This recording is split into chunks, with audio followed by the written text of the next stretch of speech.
Karya sastra adalah ungkapan pribadi manusia yang berupa pengalaman, pemikiran, perasaan, ide, semangat, keyakinan dalam suatu bentuk gambaran kehidupan. Sebuah karya sering menceritakan sebuah kisah dalam sudut pandang orang ketiga maupun orang pertama dengan plot tertentu. Lalu, apa saja jenis-jenis karya sastra? Yang pertama ada fiksi dan ada non-fiksi. Fiksi berupaya untuk menerangkan, menjelaskan, memahami, serta membuka pandangan baru. Ciri-ciri fiksi adalah sebagai berikut. Yang pertama, bersifat khayalan, dan yang kedua, menggunakan bahasa konotatif dan memenuhi syarat estetika seni. Apa saja yang termasuk karya sastra fiksi? Karya sastra fiksi sebenarnya ada banyak. Ada cerpen, novel, drama, dan lain sebagainya. Namun pada video kali ini akan membahas tentang puisi dan cerita pendek. Puisi merupakan salah satu jenis karya sastra yang gaya bahasanya sangat ditentukan oleh irama, rima, serta penyusunan lirik dan bait. Bagaimana langkah menulis puisi untuk pemula? Simak tipsnya berikut ini. Yang pertama, mencari inspirasi. Inspirasi dapat dari lingkungan sekitar, dari cerita teman, atau dari pengalaman pribadi. Selanjutnya, menentukan tema dan kata kunci. Pilih tema yang dirasa sesuai dengan inspirasi yang didapat. Lalu, eksplorasikan kata kunci apa yang berhubungan dengan tema tersebut. Selanjutnya, gaya bahasa.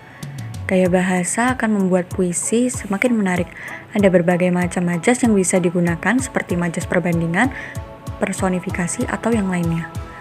Lalu perhatikan diksi dan rima. Diksi atau pemilihan kata menjadi kunci dalam membuat puisi. Puisi bagus tentunya terdiri dari pemilihan kata yang sederhana namun bermakna. Puisi akan terlihat lebih menarik dengan rima ABAB ataupun rima yang lain. Rima sangat berguna untuk pembacaan puisi yang lebih tertata. Pembuatan rima bisa merangsang sisi kreativitas untuk mencari kata-kata lain agar dapat memenuhi lantunan di kata sebelumnya. Selanjutnya, tulis. Cobalah untuk menuliskannya, kemudian kembangkan tulisanmu menjadi larik-larik puisi seperti hal yang telah dijelaskan sebelumnya. Yang terakhir, pikirkan judul. Membuat judul di bagian akhir akan memudahkan untuk menemukan judul yang menarik, karena kita sudah paham dengan apa yang menjadi isi dari puisi tersebut. Yang kedua, cerita pendek. Cerpen merupakan sebuah cerita yang tidak benar-benar terjadi pada dunia nyata.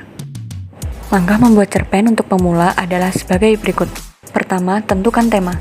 Tema merupakan sumber pada cerita yang akan ditulis. Untuk menulis sebuah cerpen, pastinya harus memiliki ide atau tema khusus. Selanjutnya, tentukan tokoh dan watak. Tokoh adalah orang-orang yang terlibat dalam cerita dan banyak mengambil peran. Selain tokoh, deskripsikan pula watak tokoh dalam sebuah penjelasan. Perwatakan ini dapat disampaikan melalui dialog, penjelasan narasi, atau penggambaran fisik tokoh. Langkah berikutnya yakni tentukan alur. Alur merupakan jalan cerita yang akan dikembangkan. Alur maju yakni peristiwa yang urutannya sesuai dengan urutan waktu kejadian atau cerita yang bergerak ke depan terus. Lalu ada alur mundur yakni peristiwa yang susunannya tidak sesuai dengan urutan waktu kejadian atau cerita yang bergerak mundur disebut juga flashback. Terakhir ada alur campuran yakni campuran antara alur maju dan alur mundur. Selanjutnya yaitu mulailah menulis. Tulis cerpen sesuai alur yang telah dipilih dan tahapan-tahapan yang sudah ada. Masukkan pula unsur-unsur intrinsik cerpen seperti penokohan, watak, dan latar cerita. Jangan lupa untuk memberi judul yang menarik, upayakan membuat judul yang dapat memicu ketertarikan pembaca. Menulis karya sastra dapat meredam amarah. Selain dapat meredam amarah, menulis karya sastra juga dapat membentuk diri sebagai pribadi yang sopan dan santun.